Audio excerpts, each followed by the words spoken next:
Surrounded by Narcissists is a book by Thomas Erikson that explores the ways that narcissists can infiltrate our relationships and our lives. This is part of a series of books that he has created called the Surrounded series. Two of the other books that he has written are Surrounded by Idiots and Surrounded by Psychopaths. Both of these came out before Surrounded by Narcissists, and this is a book that Thomas Erikson created upon request. By his own admission, he received a lot of feedback from Surrounded by Psychopaths, and people were asking him, when are you going to write a book about narcissism? And at first he didn't know how to respond, but by his own admission, and I quote here from the book, "As time went on, I worked away on other projects. I began to notice a series of odd phenomena that are occurring in our society today. These were developments that honestly made very little sense to me, and I found myself discussing a bunch of rather unusual questions with a whole crowd of people who had made similar observations themselves, phenomena we hadn't observed before we were becoming increasingly common right in front of our eyes." And I would just like to say, welcome to AstroPsych. My name is Ned DeHaan, also known as Box Ned. Maybe you've seen me or heard me on some other YouTube channels, such as Black Box Online Radio and the Zodiac Killer channel. And AstroPsych 400 is now back on the air, and in this episode, I'm going to be going through the observations of Thomas Erikson and his book, Surrounded by Narcissists. Narcissism is one of the most popular subjects on YouTube in the psychological communities, and it's almost to the point where everything is saturated. Maybe you've noticed this, that people are just using the word narcissist for any type of person that they don't like. If there's a behavior that they don't like, they call it narcissism. But where does the rubber meet the road? How do we actually figure out what everybody is talking about? And are all psychologists and writers going to come to the same conclusion? Let's go through Thomas Erikson's book here, and let's see what he says about narcissists and being surrounded by narcissists.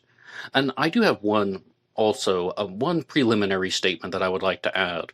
And I think one of the real reasons why these discussions are very beneficial is, as you just heard from that quotation that I read off, he was saying that sometimes you have a group of people who are getting together, whether it's online or face-to-face, and they are going to share a lot of ideas that are very similar. And you begin to notice that, wow, a lot of people are having some similar experiences. And even if their experiences aren't the same as mine, they're still pretty similar, like 60% similar, 70% similar. In short, everybody has their problems. But it turns out a lot of people actually have some very similar problems. But let's look here at another quotation.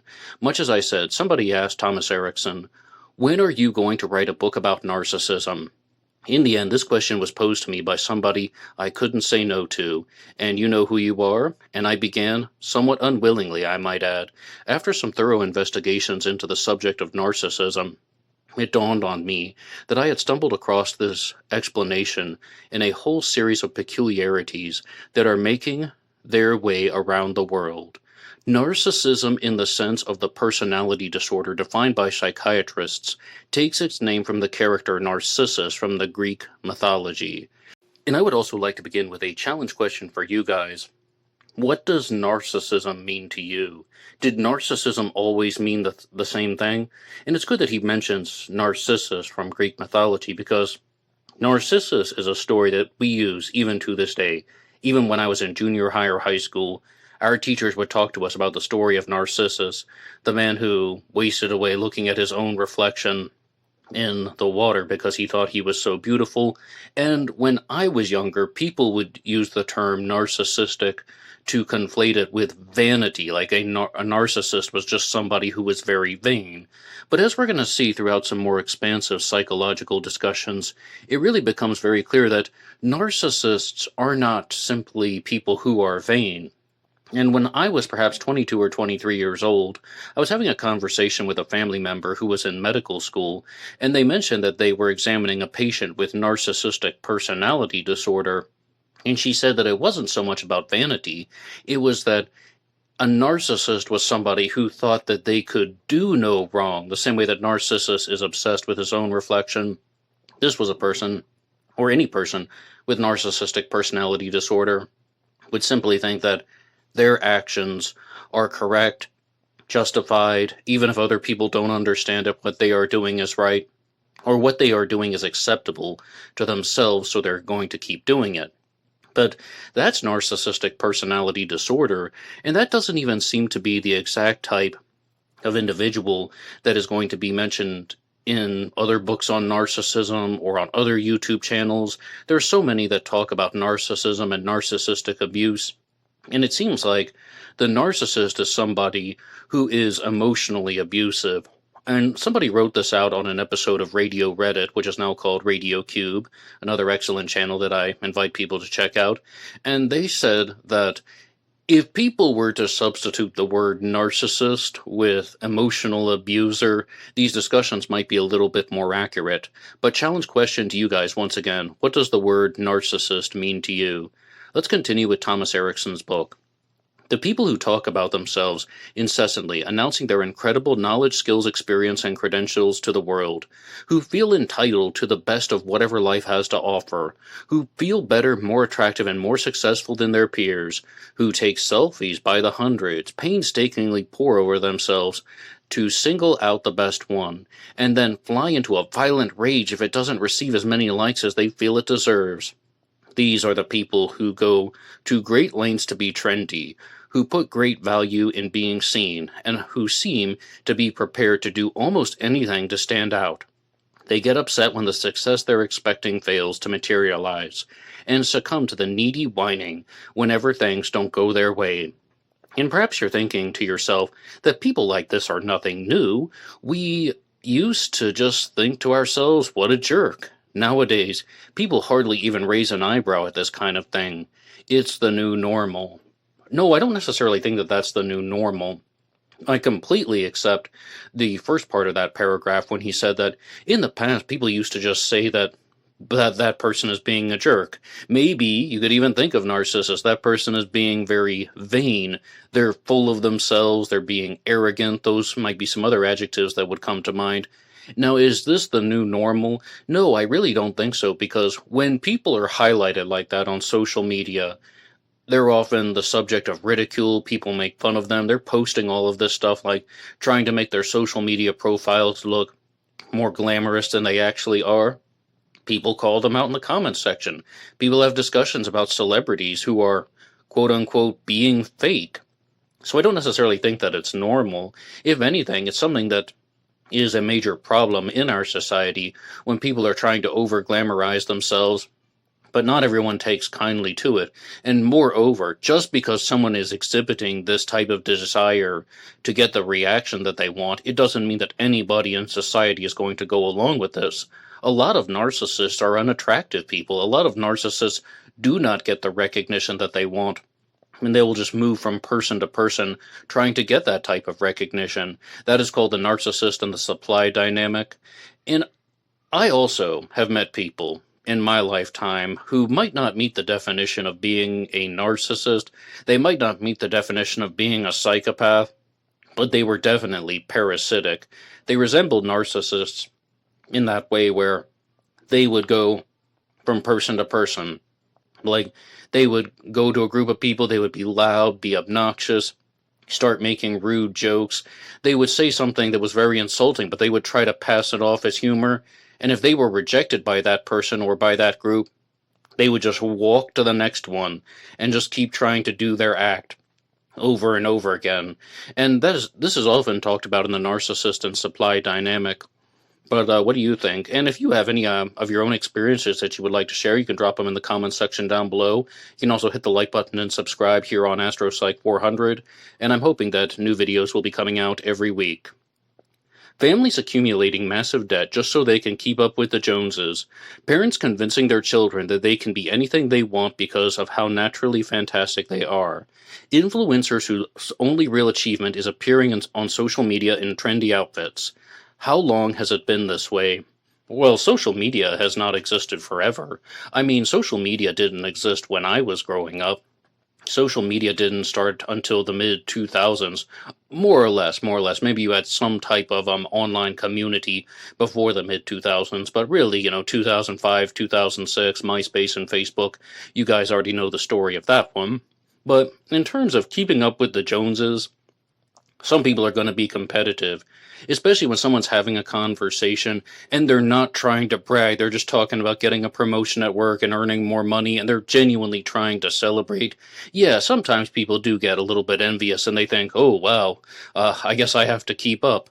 But this thing, parents convincing children that they can be anything they want because of how naturally fantastic they are, this is something that is very important. And I don't know if Thomas Erikson is trying to share this as an important part of the book, or he just made that comment in passing.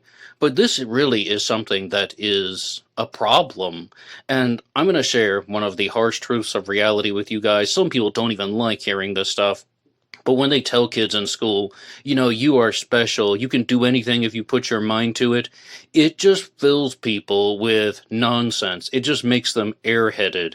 And it also leaves out the whole point about how you have to do the hard work, you have to have the right opportunities and the right connections, and you are not going to achieve this just because you like yourself. And I know that's not the intention of the quote, but that's the after effect of the quote.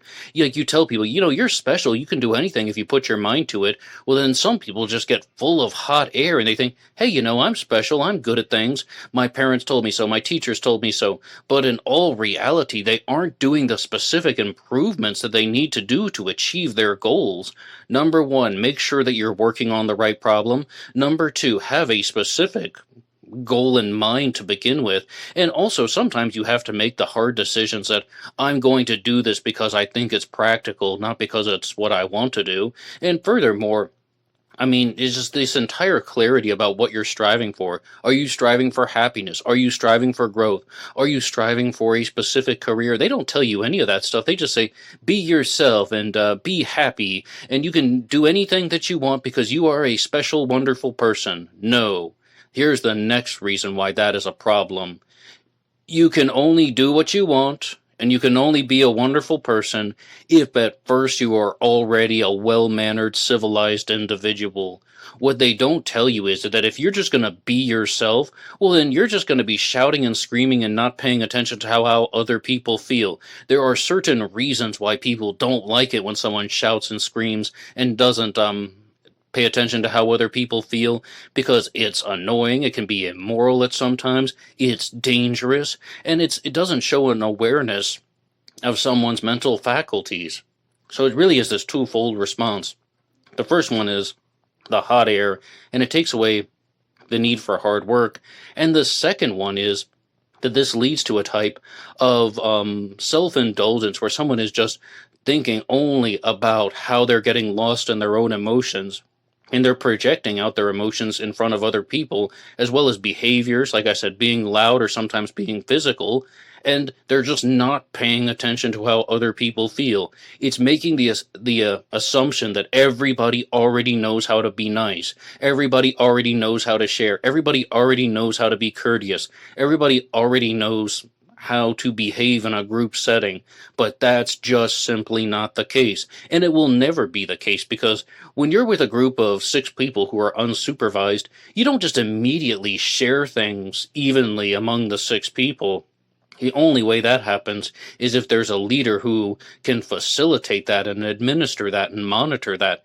If you're just going to share things among 6 people, sometimes some will get more and sometimes others will get less, depending on how things are divided. It's not like people just have this innate design in their brain where they're like, hey, there's 6 of us, that means we all need to be sharing things equally. Well, what if someone actually does need more than you of another thing? What if somebody is twice your size and you have some food to share? They might need twice as many calories. So the whole point that I'm getting at is these things are very, very misleading. How long has it been that way? I think it's been that way since as long as people wanted to control children. School kids who feel they don't need to study because they reckon they already know everything. Grade averages dropping in our schools despite the constant dumbing down of the grading criteria.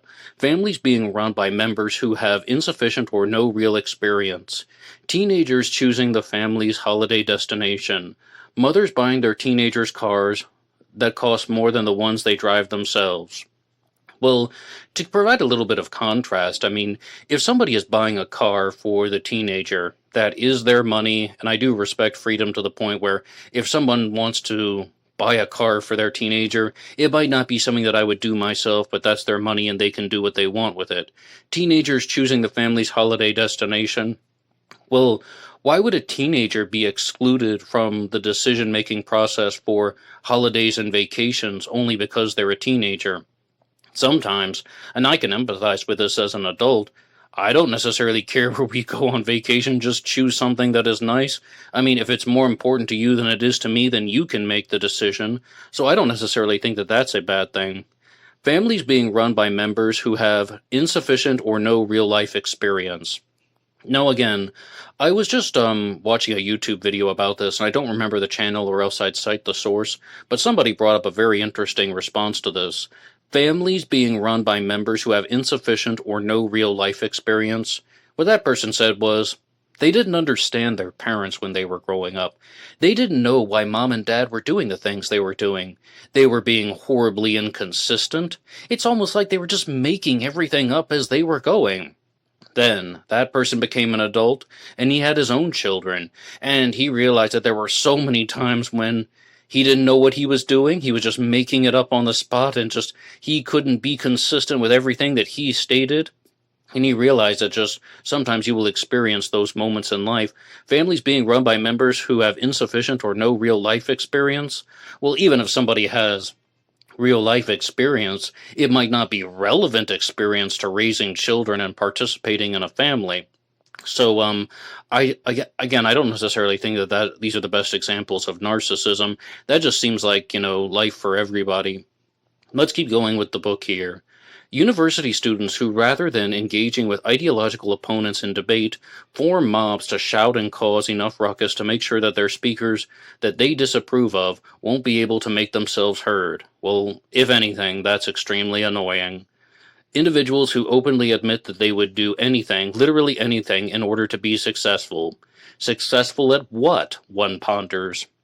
Individuals who will do anything. This seems like more of the territory for his book Surrounded by Psychopaths as opposed to Surrounded by Narcissists.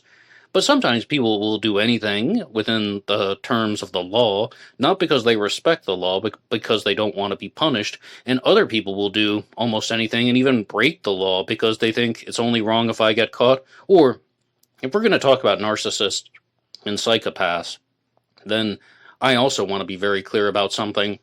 This can also be done in somebody doesn't care if they break the law. They know it's illegal.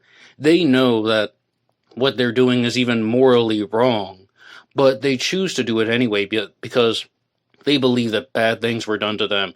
Oh, somebody stole something from me. Well, I'm going to steal from other people now. It's a dog-eat-dog world. Everybody's a thief, so then I might as well do it too. And if I don't steal, then I'm being taken advantage of. And some people don't even put that much thought into it. They're just like, I want something, I'm going to take it, whatever, I don't care. I know it's illegal, but, do something about it. And then they think that they're just not going to care about the consequences. Perhaps that participating in reality shows on TV, shows that feature aspects of human anatomy and behavior that would have been incredibly shocking just a few decades ago. What we think of as normal has taken on a very different face. The connections between the preceding descriptions and narcissism are as evident as they are disquieting. All of those descriptions include significant signs of narcissistic behavior. Sometimes, though, you need to take a few steps back to detect the pattern, but as soon as you do, you see it clear as day. Well, I think I can get what this whole chapter is going to, where he's going.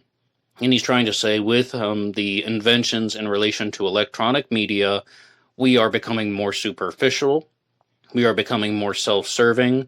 We're also becoming more focused on our screens rather than the people in our household.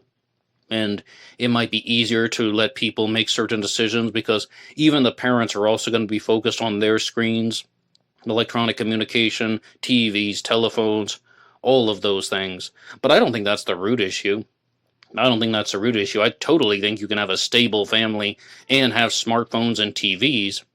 It's just a matter of how much you would how much effort you want to put in. And once again, it's not only about how much you like yourself. Oh, I'm special, therefore I've already succeeded. That creates the airheaded nature that I was talking about, and that also keeps people from doing the hard work.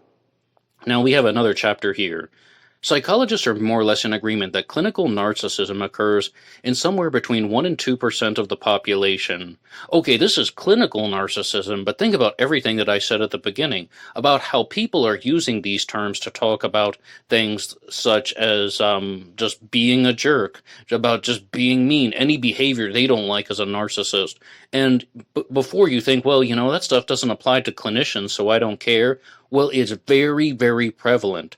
These pop culture definitions are used very frequently on the internet.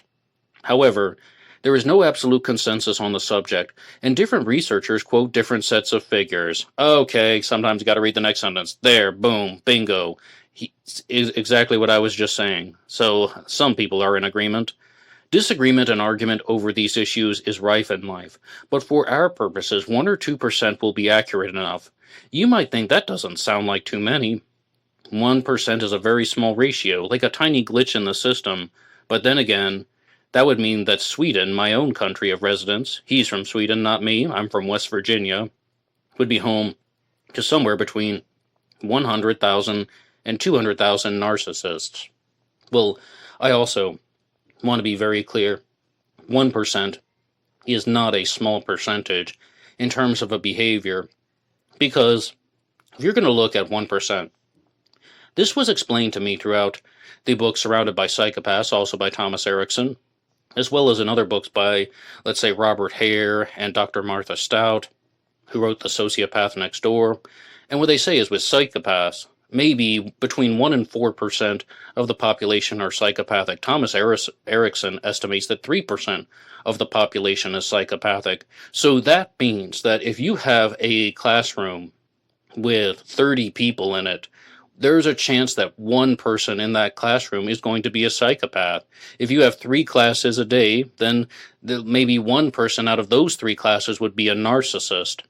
So it really goes to show you that you're going to encounter these people more frequently than it seems. 1% might seem small at first, but it's really not if you're interacting with large groups of people. And with psychopaths and sociopaths, it might even be higher. But, this again is clinical narcissism. If you have a group of 30 people, how many of them are jerks? I'm seriously asking you that.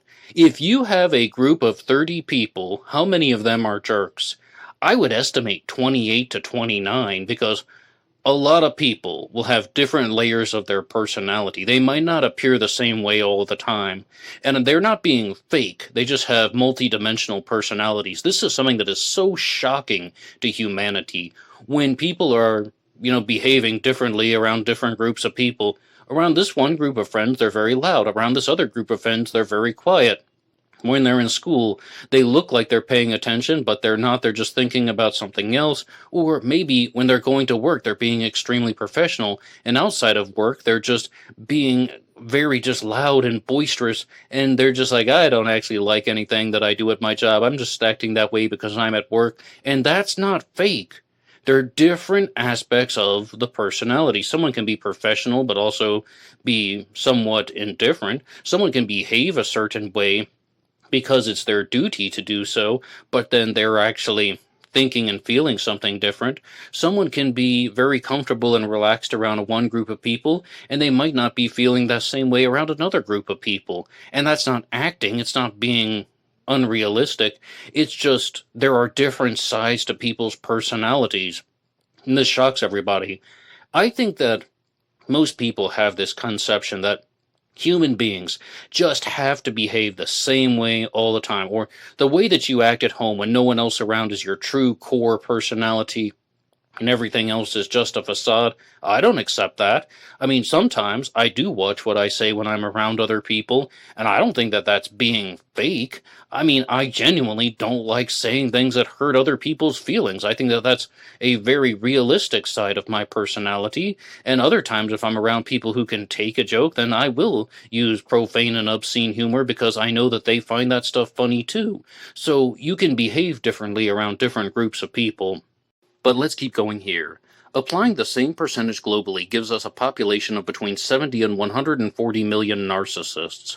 But there is a significant difference between the clinical term narcissistic personality disorder, or NPD, and what we call narcissistic behavior. Music to my ears, Thomas Erikson, please keep going.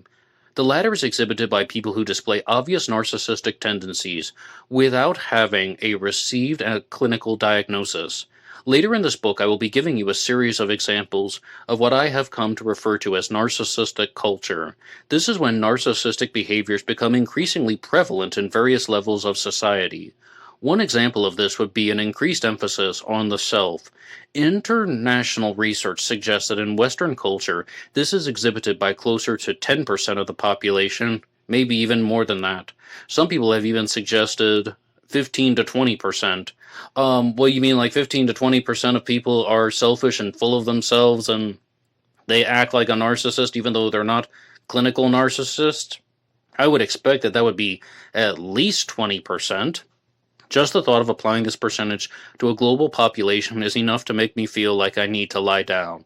Well, that really is something. Like I said, out of a group of 30 people, maybe 28 of them are going to be jerks. There's another reason why I said that, and that is that it's not only multidimensional personalities and people don't comprehend them, it's also that if you spend a certain amount of time with people, then sometimes the unflattering sides of their personalities come out. Or let's be clear, sometimes people can be mean, no matter whom they are, no matter what they look like, no matter what body type they have. They can be mean and they can be a jerk. And also when you have interpersonal dynamics, somebody might get more talking time. Somebody might get a bigger hand in the decision making. Somebody might be more dominant, and by being more dominant, they might do things that would resemble the behavior of being a jerk. Even if they're completely nice at first, nice, pleasant, warm and sunny, bright-eyed, and then they can do something that you would find to be mean. So, all of that is present. I've been on both sides of that equation many times, and I think you have as well.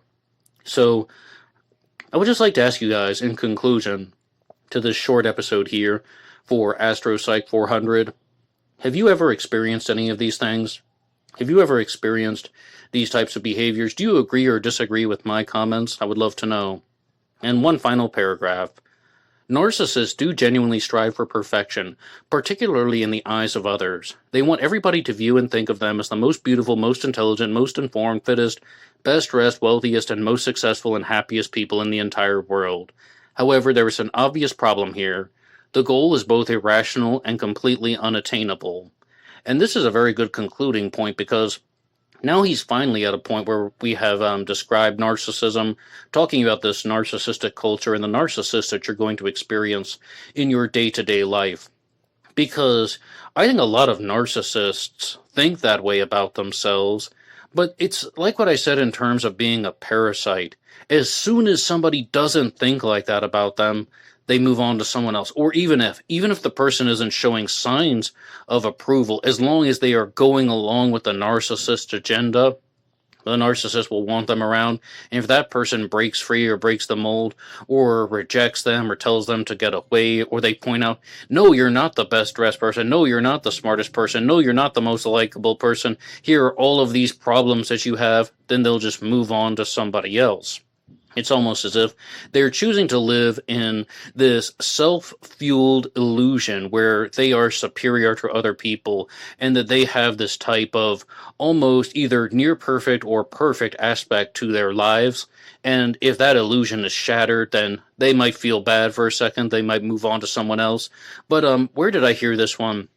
This was from maybe it was Professor Sam Bodkin, and also Dr. Todd Grande has talked about this a lot, where A true grandiose narcissist is somebody who will deflect everything. A true grandiose narcissist will not feel bad about those insults or comments. They will simply just move on to somebody else. They're like, whatever, and they will be indifferent to any insult or put down, because in their minds, they think that they are superior in all of the aspects that Thomas Erikson has just described. But then, one thing that happens a little bit more frequently or more commonly is somebody can go from grandiose narcissism to vulnerable narcissism, or also referred to as covert narcissism. And that is that they can actually shift between these narcissistic models. They might be the grandiose narcissist where they think that they're just superior to everybody else, but then when they actually are hit with insults, they don't purely deflect it.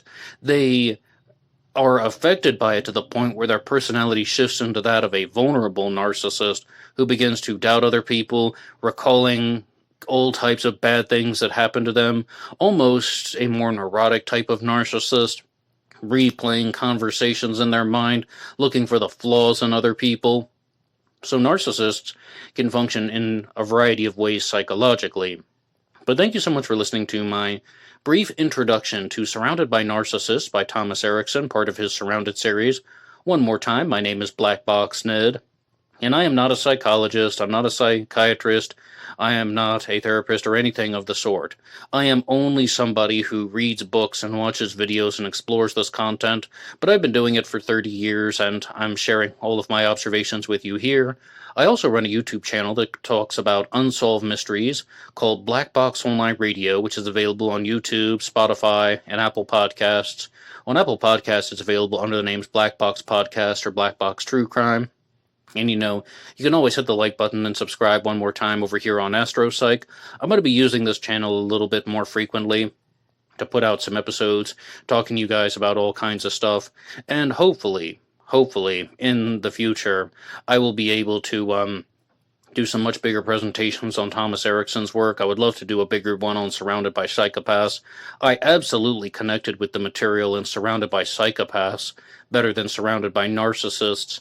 And I think that that's just because, I do the true crime channel. We deal with lots of psychopaths when we're looking at murder mysteries.